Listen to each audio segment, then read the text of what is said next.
It's about transforming the ocean from a place we visit to a place we call home. Please join me in welcoming Sean Wolpert. Thank you. Okay. Good afternoon. My name is Sean Wolpert. I'm the president of DEEP. Joel and the team here at NMSF, thank you very much for trusting me to deliver the closing keynote speech this evening, and for all of you trusting me, or at least giving me the first 5 minutes of your time here today rather than going to the happy hour a little bit early. As I mentioned, I'm the president of DEEP. We are on a mission to make humans aquatic, whether you like to get wet or not get wet. Now, probably wondering, why do you want to go down that pathway? Well, we look at a lack of permanence. We look at a lack of engagement, the relative lack of awareness in, the awareness of, and understanding of the ocean. Now, we think the underlying kind of reason for that might be because we lack that permanent presence in the sea. That Jane Goodall effect, the effect of the International Space Station, where you had a human orbiting the Earth permanently since November of 2000. Also, there's the prevailing zeitgeist. When we look at what's occupying everyone's minds today, we are captivated by leaving this planet. We are going to Mars and beyond. We're going to become multiplanetary species. We've seen unimaginable sums go towards that endeavor. We've seen some of our brightest minds and their brain cells go to that endeavor. What I'm going to tell you now is that we will live on our own seabed before we set a single foot on Mars. And that's not just because we can. It's because we must.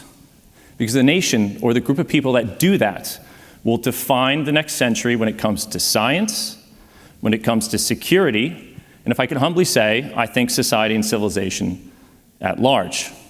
Now, while we're sat there debating which planet we're going to explore next, there is a rival superpower on this planet that is laying claim to the most strategic domain here on the planet, scientifically, from a security perspective, and environmentally. China has now made subsea in the ocean a national priority, not just in one ministry, but in many ministries. We've seen increased action across the board. What we have is a space race, not an outer space race. What we have is an inner space race. What we need to do as a nation, as a group that cares so deeply about the ocean, is forget about Occupy Mars. What we need to start talking about is Occupy Mare. Now, everyone in this room gets that. They understand the importance of the ocean and why we need to do that. But most outside of this room, they just see the ocean as a big, great mystery. It's this area that's out of sight and out of mind. It's something that feeds us, yes. It's something that moves our goods. It shapes our weather. But when we look at that, it's still something that is, you just traverse it. It's not something we truly need to understand. And I like to look at the spectrum of understanding. We can see way out into deep space and have good understanding of that. This is Pluto. I don't know if it's a planet anymore, but we can see very far out and beyond that. We can come and see deep space and near space. So again, our understanding, how that's then influenced careers, investment, and so forth. Again, high degree of understanding there. We can go from there and all the satellites that have come through, and we continue to move closer still. Our dominance of airspace is high. We come down to land, again, high still, and we can see down to the surface of the ocean.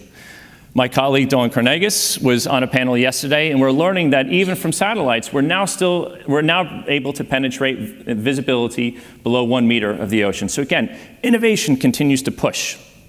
But as we go down, we get down to the depths below the surface of the ocean, and that's the blind spot. What are my favorite questions to get, and I know it's always a bit tongue-in-cheek, is everyone asks, Deep, are you a Bond villain?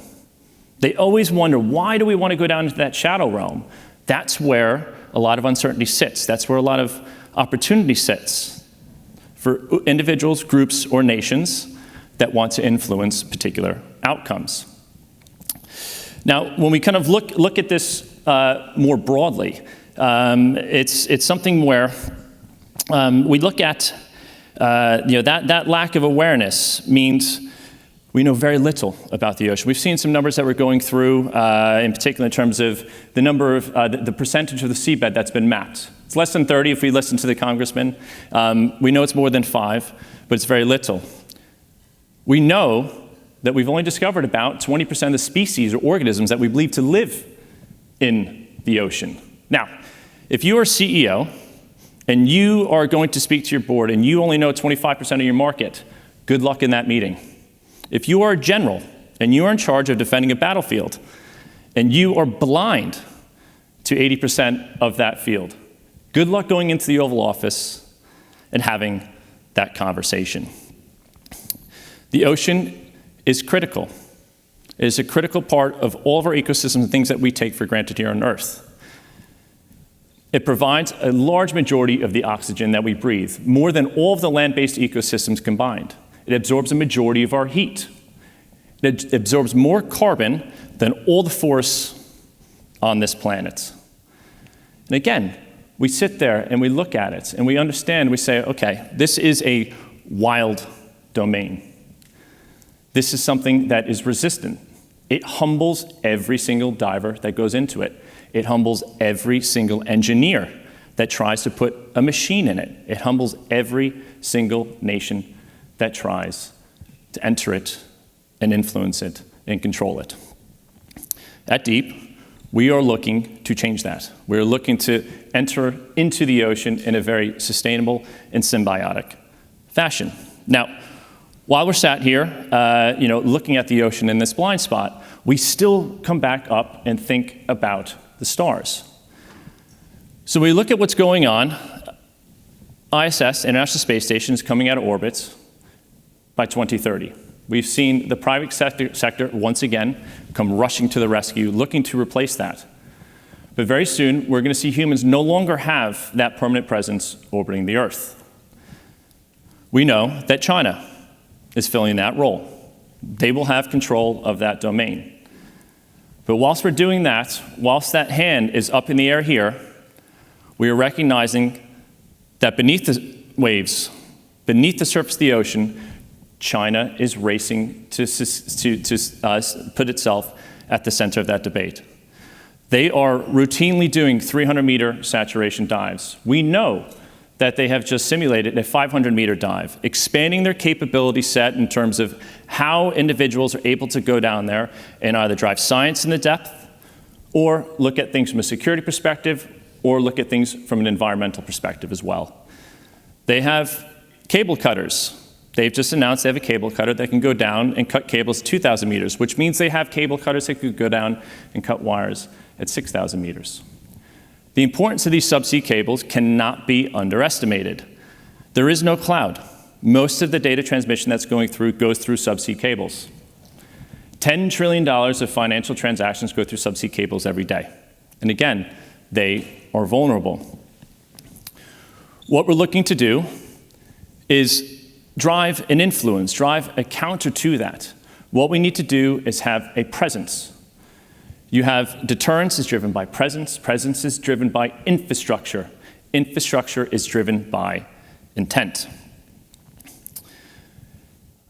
This move here, China, again, has made this a national priority. They've made it a national priority from a science perspective. They've made it a national priority from an environmental perspective, and importantly, from a national security perspective as well. President Xi has come out, and through that declaration, says he would like a Great Wall in the South China Sea. It's an extension into that domain. What they're doing is they're taking their spotlight and shining it in that dark area. They're having control, marine domain awareness through distributed marine operations. This will give them that leg up to better understand and gain that knowledge of this critical ecosystem, of the criticality of the organisms and the science that's contained within it. And again, this is something that they've already started to do. We need to come together and act now. They are the road. They view themselves as the leader. This was where America was on pole position. And now this is an opportunity for them to kind of step in. But all hope is not lost. We still do have leaders in this room. We have leaders throughout the administration that recognize that this is an important opportunity for us to take that next step, to drive that influence, not for the next decade, not for the next 2 decades, but for the next century. This is not just about defense. This is also about science. It's about influencing policy. It's making sure that we're directing the right investment in the right areas to bring this home. Now, the one thing we lack is a permanent presence. Everything we access now is discrete. It's temporary. And that leads and drives a lot of this lack of understanding, this yearning to go and fill and not sit up here and say we've only mapped 20% of the seabed. We want to say that we've mapped 100% of our seabed. Now, we've heard some of the earlier panelists and those on these different sessions have highlighted, and this was an interesting fact for me to even learn. When we look at the continental US and we look at our land-based ecosystems, but then we expand that out to the exclusive economic zones, more than half of our sovereign territory is beneath the surface.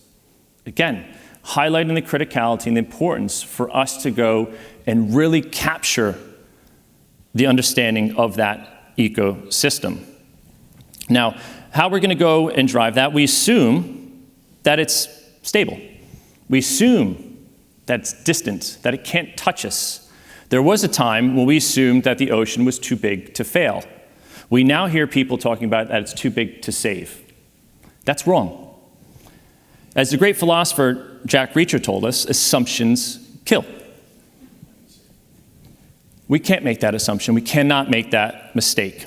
So what we're doing at DEEP is we want to drive that permanence. Our goal is to make humans aquatic. It's to bring humans and allow them to go and live on the seabed for extended periods of time. What we're driving, and if I'm allowed to invent a word, is optionality. I think we're allowed to invent words in this town. Optionality.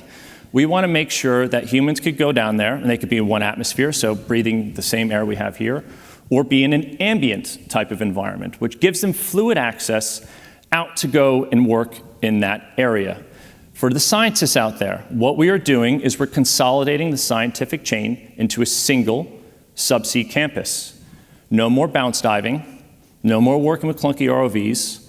This is you going down into that realm, into that area, diving for hours at depths of up to 200 meters, working with the local ecosystems, testing your equipment, running experiments, and then coming back onto the habitat and having access to your labs, having connectivity to your colleagues who are jealous back up in the bricks and mortar classrooms. Again, knowledge gain, exploration, pushing the boundaries. We've heard the panelists and other speakers mention the possibilities from a pharmaceutical perspective, how it's going to help us gain better insights with respect to climate change. For those that might have a militaristic kind of element to it, all back office, but this is something that gives you observation. It is deterrence. You start to drive greater understanding of that sovereign territory subsea. If any of you have internet meshes in your homes, think of it that way.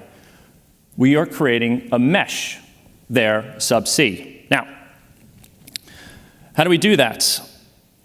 This is Sentinel. We do have very fancy creative directors, but this is going in the water this year and next year. This is happening. Again, the future is here. What you see here is something that's large. It's redeployable. It's modular. What this is doing is creating that proper subsea residency. What you're able to do is take these and stitch them together. You're able to create functional sections there on the seabed for extended periods of time. And what we're thinking here is not just about the system. We have to think about Edison. It wasn't just about the light bulb. It was about the system design. We've seen so many different technologies today. I think it was cylinders of excellence was used, so I will now substitute that in with silos. It's about coherence across the system. It's how the AUVs do not have to go to the surface for maintenance, to recharge, to transmit data, both upload and download. It's able to go and monitor subsea cables, monitor pipelines, communicate back anything that's going through that section of the ocean. Again, very powerful, and what we're doing is no longer will anyone ask, am I a Bond villain? No, I'm shining a giant light. We are shining a giant light on the ocean. And what that's going to do is that's going to drive change. It will not only be a deterrence, but what it's going to do is it's going to inspire the next generation to pursue those careers in the ocean. Whether you're a marine biologist, whether you're a marine engineer, whether you want to understand the human physiology when you are in an extreme environment, what we're trying to do is create that flywheel where no longer there's this unreasonable gap between the awareness in or the awareness of the ocean. We want to take the minority view and get over that tipping point. We believe this is the way to do it. Intelligently, of course. I'm not arguing that we're going to go and litter the seabed with these. I'm suggesting something on a considerably smaller scale. So go back to this map, and we're thinking about these critical areas where if we were to put our brightest scientists down there to work, to go and dive, and we let them have 5 years of unfettered access down there, what would we learn? Same way as Jane Goodall learned about primates so many years ago. You can't have a discrete presence. The ocean is wild. This is the most complex, critical ecosystem on Earth. We need to treat it as such. We need to do so intelligently, but we need to do so in a way where we can go down and have genuine, true knowledge gain. So we start to create these clusters. We can go through and have science be there at the backbone, but it also helps to shine that light for us in this critical era, this critical movement as we move forward. And we can expand this out. And we can look up into the Alaskan areas. We can look out into the Pacific. If you look at all of these and you're saying, oh man, that's probably really, really expensive. It is a fraction of the cost of what it took to design, build, and assemble the International Space Station, a fraction. I'm not going to tell you what the number is, but it's a fraction, and a fraction of a fraction. And again, what is this going to drive? This is going to drive that next phase of American exploration. Now, we have so much here. I'm American. My wife says I have a tortured Madonna accent, but I've lived in London for 15 years. And the one thing that I have recognized is that being on the outside and looking in, it's not as messy as you might feel like it is here, but we are exceptional in so many areas. The one thing that I recognize and I'm very proud to see is that we do have a genuine culture of innovation. We have all the right ingredients to deliver exceptional innovation, exceptional change here in this critical area. We do have economic strength. We do. We've got world-class universities. I know that's in flux a little bit now, but we still do. Again, have hope. I like to see through these areas. Culture of entrepreneurialism. We are a leader in engineering, a leader in technology. There's a reason why. Don't listen to the noise. If you look at the signal and how people act, people still come to the US to innovate, to build their businesses, to see their ideas come to fruition. But the challenge is, and this panelist mentioned earlier, these are the cylinders of excellence.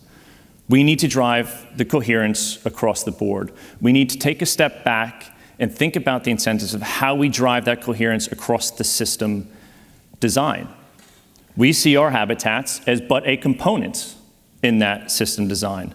There are key innovations that we are looking for in communication subsea, in power generation subsea, how we're able to bring this together and do so in a way that allows us to truly command and engage symbiotically beneath the surface of the ocean. This is not just about expenditure. I think that's the wrong way to think about this. We often think about, oh, this costs money. This isn't filling up your car, right? This is investment. And I think that's the right way to think about this. 10 years, the first 10 years of the Apollo program, the GAO did a study.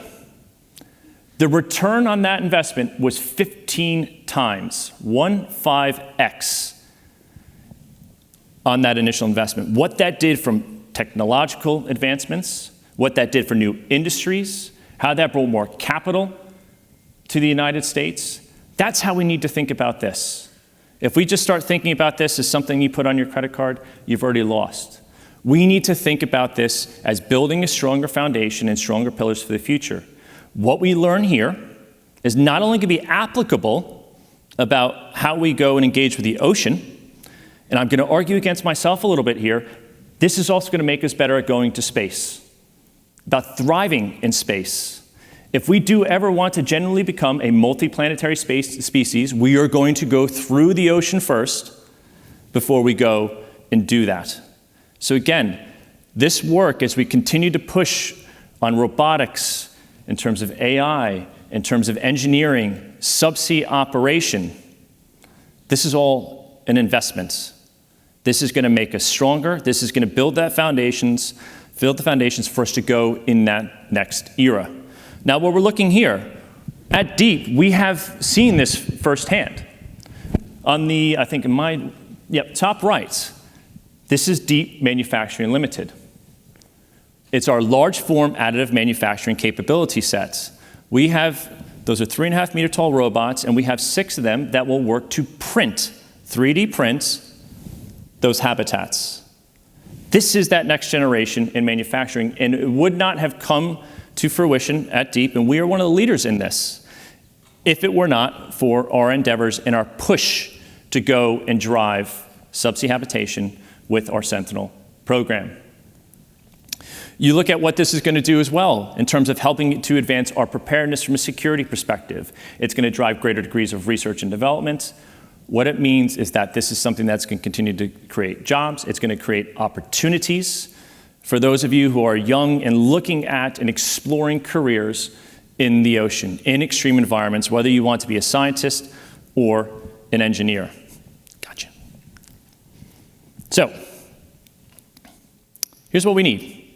And this is going to echo a lot of the feedback that we've been hearing so far. We need a coherent national subsea strategy that spans the functional departments. It's not science versus defense, environmental versus defense. We need to find the coherence across the board. We've seen different breakout groups where we've seen defense and science work together. They have done so for decades. They might not be doing it in a very visible way at times, but they're very much symbiotic. That's what led to the space program. We've seen so many different naval divers that go and support these scientific programs. It's thinking about them in symbiosis of how they can support one another and drive value, cross-sharing of those resources. The policy reform. There's been a big emphasis on the private and public sector collaboration. We are a private sector company. We are a private sector company that is funded to be operating generationally. We are not here for 5 years. We are not here for 10 years. We are going to be here for a very long time to make sure that we're able to deliver on this opportunity. But it's making sure that we're able to allow the brilliant brain cells to operate, reducing that red tape, and not having analysis paralysis, as I heard be rehashed earlier today. What we want to do is drive progress. We want to drive excitement and innovation. And we need the political will. We need the political will to step up and deliver on this. Recognize the gaps, recognize the opportunity, and doing nothing is a decision. We cannot stand for that. We need to step up and make sure if we are going to shape that next century, that we do so together. So, before I get yanked off, it is time to occupy Mare. We're going to drop the Occupy Mars stuff. We are going to engage intelligently with the ocean. The depths are calling. The question is, who is going to answer? Echoing the comments from the Honorable Congressman last night, talking about generations, I think what we all seek to do is to be good ancestors. That's what we aim to do. We want to leave greater degrees of knowledge, and we want to leave the ocean and the planet in a better place. I personally believe that if we do want to be good ancestors, that it must be America to pick up that blue phone. Thank you very much. I am very grateful for your time.